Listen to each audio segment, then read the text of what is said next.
Before we do the airport planning, it is very essential for us to understand the various components of the aircrafts. Clear? The layout of an airport mainly depends upon the configuration of the runways. How many runways are there in the airport? How the runways are oriented. Okay. So first in the airports, we will locate the runways and all other components such as the terminal buildings, taxiways, hangars, aprons, etc. will be further considered in the airport layout. And other airport layouts has to be correlated to for the in such a way that integrated layout is developed for giving the smooth traffic flow, and keeping in the mind of a taxiway distance has to be minimum and provide the shortest route for the passenger. Okay, and the proper airport layout what we have considered, that must be functional and it has to work in the full efficiency with the minimum space utilization, and an engineer should attempt to provide a simplest design which yields optimum service to the passengers. And some of the characteristics of a good airport layout must include it should have a safe landing, taxiing, and takeoff operation. All must be independent operation without any interference. And the layout should provide a shortest taxiway distance from landing, loading to runway end, and it should have a safe runway length, safe approaches. Excellent good tower visibility must be there, adequate loading apron space, sufficient terminal building facilities must be there, and sufficient land area to permit subsequent expansion of the airport in future, and lowest possible cost of the constructions. So this is the picture representing the various component of the aircraft. So here you can see the first component is the runway, and next we have the taxiway, aprons or the ramp, hangars, terminal building, control towers, and the helipads. So next we will discuss the functions of various aircraft components. The first component in the airport is the runway. International Civil Aviation Organization ICAO defines the runway as it's a rectangular area on aerodromes prepared for landing and takeoff operations of the aircrafts. So usually when the runways are constructed, you have to provide the turf shoulders on both the sides. Okay, to be considered when we design the runway. The first one is the direction of the runway should be in the direction of the wind. So that means today that when we decide what should be the direction for landing and takeoff operation, we need to consider the wind direction. We will study that in detail how the runway has to be oriented under the fifth module. Okay. The next is the number of how many runways has to be provided in an airport. That depends upon the traffic. Okay, how many aircrafts are expected or how many passengers are using the particular airport, which will decide say how many aircraft has to run. Clear? So depending upon that, how many aircrafts are expected, the number of runways can be chosen. And runways can be prepared using the bituminous or concrete surfacing.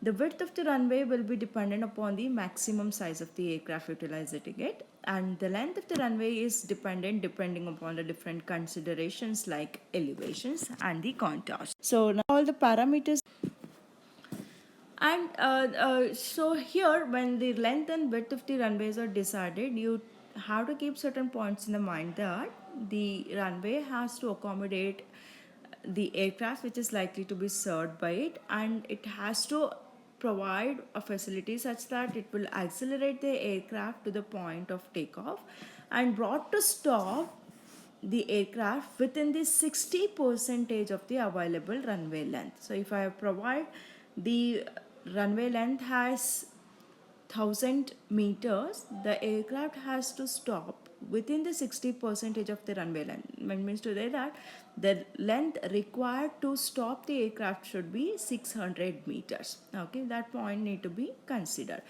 And the length of the runway depends upon the various meteorological and topographical condition of the region.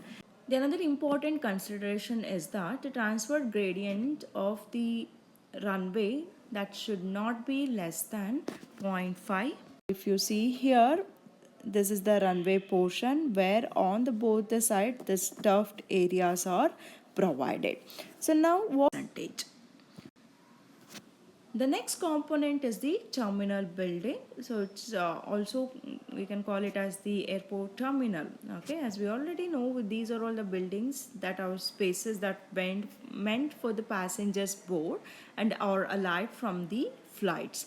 So here the terminal building should have all necessary facilities for passengers to check in their luggages, clear the custom, and to have lounges to wait.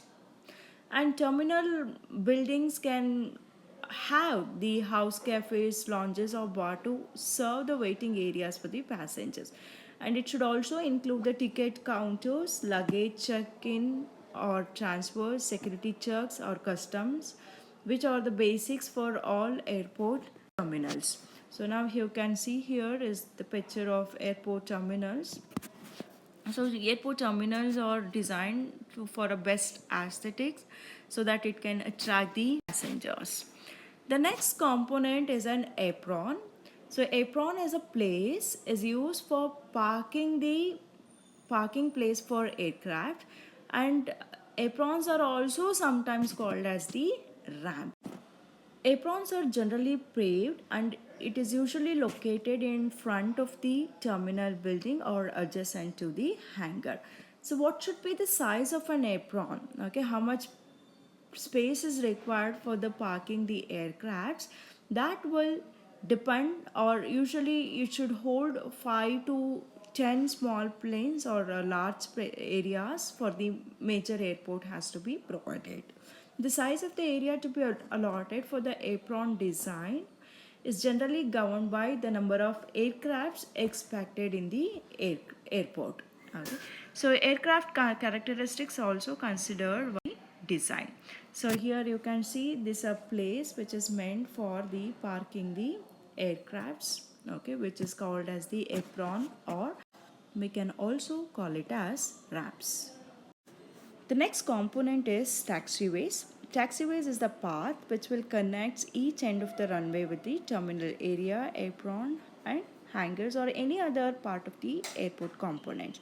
So usually the taxiways are laid with the asphalt or concretes like a runway.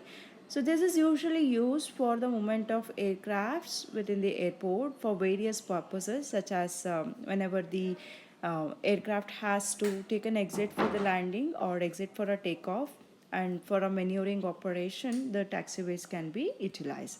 So generally the speed of the aircraft at the taxiways is less than during the takeoff and landing operation.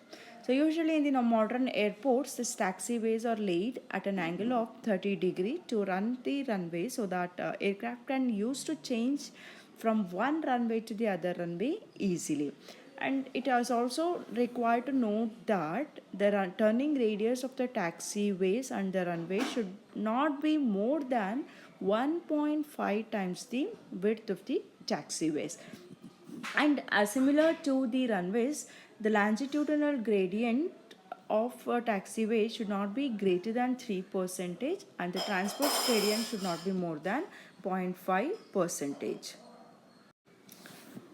So now you can see here in the image, so this is the runway of a particular airport, and the adjacent to the runway, what you can see here, there's a portion which is given for the change of one aircraft from one runway to the other runway, or to lead to the apron or the hangar portion. Yeah. So the next component, so this is another picture of airport layout. The next component is a hangar. So hangars, as you can see here, we can station our aircraft within the hangars. The hangars are generally a closed building structure constructed in the large shed form using a steel trusses and the frame to hold an aircraft or any spacecraft. So usually the hangars are used for the protection from the weather whenever there is a heavy rain or the strong winds. or to protect it from the direct sunlight, and generally it is used for the maintenance, repair, or manufacture or assembling the aircrafts. The another important component of the aircraft is the so the air control towers, it acts as a nerve system to the airport as it is responsible for the active runway surfaces. Air controls clears aircraft takeoff landing and ensures that the prescribed runway separations will exist all the time. The controller from the controller tower observes all the aircrafts within that zone and informs pilot about their airport traffic, landing routes, visibilities, wind speed, runway details, etc., based upon which the pilot decide and attempt for safe landing or towers operation. The last component is the parking.